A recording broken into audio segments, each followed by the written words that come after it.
এখন আমি যে কোনো নিমন্ত্রণ বাড়ির ভিডিও পোস্ট করলে একটাই কমেন্ট আমার চোখে বারবার আসে যে দিদি এখানেও কি বিনা নিমন্ত্রণে এসেছো। সত্যি বলতে বিনা নিমন্ত্রণে খেতে যেতে আমার দারুণ লাগে।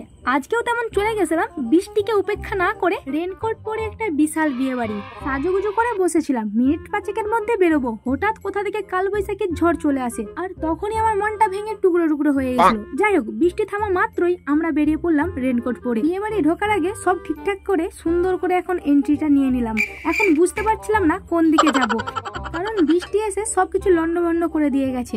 বাইরের দিকে ডেকোরেশন কতটা সুন্দর হয়েছিল সেটা তোমরা আন্দাজ করতে পারছো। আর সুন্দর হবে নাই কেন, এই সমস্ত কিছুর ম্যানেজমেন্টের দায়িত্বে ছিল ফ্রেন্ডশিপ ক্যাটারার্স।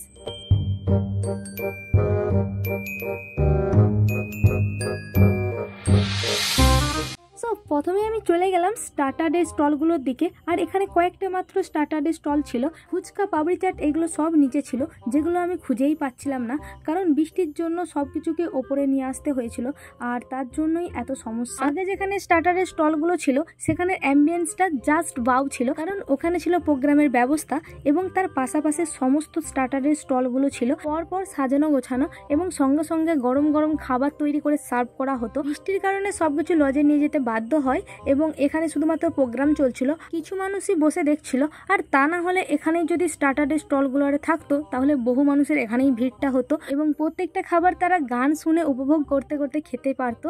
তো যাই হোক, এখন এই বৃষ্টি যদি চলে আসে সেখানে আর কারোরই হাত থাকে না। আমরা এখন চলে গেছি উপরে স্টার্টার কাউন্টারে আর এখান থেকে প্রথমেই খেয়ে নিলাম পাস্তা, যেটা গরমই ছিল, ভালোই লাগছিল। তো তারপর আমি একটা প্লেটের মধ্যে সমস্ত রকমের আইটেম একটা একটা করে নিয়ে নিচ্ছিলাম। বিশেষ করে কাবাবের আইটেমগুলোর দিকে আমার বেশি চোখ যায়, তোমরা জানো। তো 3 ধরনের কাবাব আইটেম ছিল, যার মধ্যে আবার রেশমি কাবাবটা শেষ হয়ে গেছিল, তার থেকে এক টুকরো আমায় দিয়েছিল। এখন এগুলো আমি আনন্দের সাথে গ্রহণ করছি, আর কোনো কথাই হবে না, কারণ ফ্রেন্ডশিপ ক্যাটারিং এর প্রত্যেকটা খাবার দুর্দান্ত হয়। তো প্লেট ভর্তি করে আমি নিয়ে নিলাম হারিয়ালি কাবাব। একটাতে আমার মন ভরবে না, তাই আমি এখানে 3 পিস নিয়ে নিয়েছি, তাই বললাম প্লেট ভর্তি করে। আমি দেখছিলাম অন্যান্য কাবাবগুলো মানুষ বেশি খায়, কিন্তু এই হারিয়ালি কাবাবটা কম কম খাই, কেন আমি জানি না, আমার তো দুর্দান্ত লাগে। তো নতুন বড় বউকে দেখে চলে আসলাম মকটেল পান করার জন্য। ফেভারিট মকটেল পান করে চলে গেলাম ফল খাওয়ার জন্য। আমি একটু ফল পছন্দ করি, তাই 2 টুকরো ফল খেয়ে চলে গেলাম একদম মেন কোর্সে। তো প্লেটের সাথে সাথে মেনু কার্ড এবং এই যে ঘর সাজানোর একটা জিনিস দিয়েছে।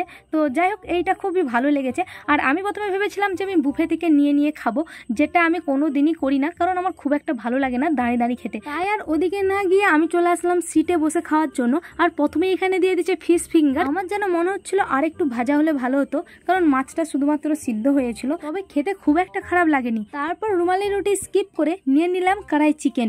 এটার সাথে আমি বাসন্তী পোলাওটা টেস্ট করব বলে। তার সাথে সাথে দিয়ে দিল এখানে চিংড়ি মাছের মালাইকারি। প্রত্যেকটা চিংড়ি কিন্তু বড় বড় ছিল, আমার পাতে একটু ছোট সাইজের পড়েছে, যদিও তাতে আমার দুঃখ নেই, কারণ চিংড়ি মাছে আমার এলার্জি রয়েছে। যাই হোক, এই কড়াই চিকেনটা দিয়ে কিন্তু বাসন্তী পোলাও খেতে অসাধারণ লাগছিল। তারপরে এই চিংড়ি মাছটা হাত দিয়ে খাচ্ছিলাম। পাশের একজনকে দেখে আমারও ইচ্ছা গেল এইভাবে খাওয়ার, কিন্তু খেতে গিয়ে তো আমার গোটা মুখে মাখামাখি হয়ে গেল। এরকম অবস্থায় পাশাপাশি লোকগুলো আমার দিকে এমন ভাবে তাকিয়ে আছে, আমি না কি করে ফেলেছি। যাই হোক, তারপরে চলে আসলো এখানে সাদা ভাত, সাথে কড়াই পনির এবং ভেটকি পাতুরি। এই পাতুরি দেখলে আমার মনটা কেমন বেশি খাওয়ার জন্য লক লক করে, কিন্তু লোক লজ্জার ভয়ে আমি একটার বেশি দুটো চাইতে পারতাম না, তাই এখানে একটা আজকে সাহস করে চেয়েই ফেলেছিলাম এবং দেখো আমাকে দিয়েও দিয়েছে। আর পাতুরিটা ভাই গরম গরম একদম অসাধারণ লাগছিল। তোমরা জানো গরম ভাতেই পাতুরি একদম জমে ক্ষীর। তো যাই হোক, তারপরে চলে এসেছে এখানে চিকেন এবং মাটন। তোমরা কি ভাবছো মাটন দেখাচ্ছি বলে আমি মাটন নিচ্ছি? না না, তোমাদেরকে শুধু দেখালাম। তো যাই হোক, তারপরে এখানে চাটনি, পাঁপড়, পায়েস সবকিছু পরপর দিয়ে দিল। আর প্রত্যেকটা খাবার অসাধারণ ছিল। শেষে নুন দিয়ে লেবু চিপে এইভাবে না খেলে আমার যেন মনের মধ্যে একটু শান্তি হয় না। তো তারপরে এখানে গরম জলের ছোট্ট একটা কৌটাতে হাত ধুচ্ছিলাম, যেটা একদমই পোষাচ্ছিল না।